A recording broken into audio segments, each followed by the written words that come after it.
Iconoclast, c'est le Daily Geek Report numéro 11. Alexandre Astier, l'acteur, compositeur, réalisateur, jongleur et cuisinier de la série Kaamelott, a annoncé la possibilité d'un livre 7. Alors pourquoi c'est une bonne nouvelle? La série s'est arrêtée il y a maintenant 4 ans sur M6 sur la phrase « Bientôt, Arthur redeviendra un héros ». Bientôt. C'était il y a 4 ans. Ça doit être le même bientôt qu'on sort quand t'as envie de faire pipi sur l'autoroute. Donc en tant que fan, tout de suite est bon à prendre. Quand t'arrives au stade où tu peux te faire des replays mentaux, c'est que t'as peut-être trop vu les épisodes déjà dispo.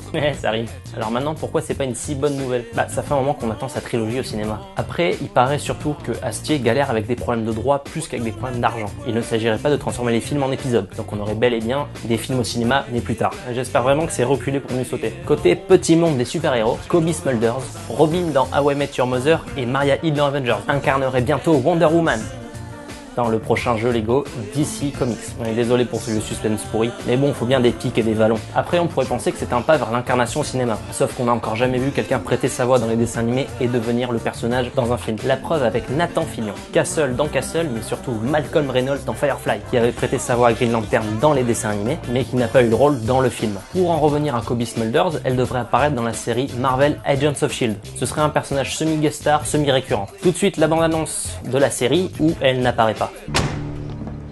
Don't touch Lola. Finalement, ce qui permet à Cobie Smulders de multiplier ainsi les apparitions dans divers médias, c'est que la série How I Met Your Mother touche à sa fin avec sa saison 9, qui devrait se concentrer uniquement sur le week-end du mariage de Barney et Robin. Je trouve vraiment le concept super cool. En ce qui concerne les jeux vidéo, la petite perle du moment se trouve en ligne et ça s'appelle Pokémon Generation. Il s'agit d'un RPG Pokémon, mais en 3D. Ouais bon, c'est sûr que dit comme ça, en gros, vous vous promenez dans l'univers Pokémon en tant que dresseur et vous tombez directement sur des Pokémon. Donc pas de petite animation entre votre phase de promenade et les combats. Et quand vos Pokémon en affrontent d'autres, vous contrôlez directement votre Pokémon. C'est quand même autre chose que de sélectionner des attaques dans un menu. Malheureusement, même si les créateurs n'aient fait qu'emprunter l'univers sans vouloir faire de l'argent dessus, ils risquent de se faire fermer par Game Freak pour tout simplement ne pas avoir demandé d'autorisation. Vous nous payez pas, vous avez pas le droit, c'est du vol!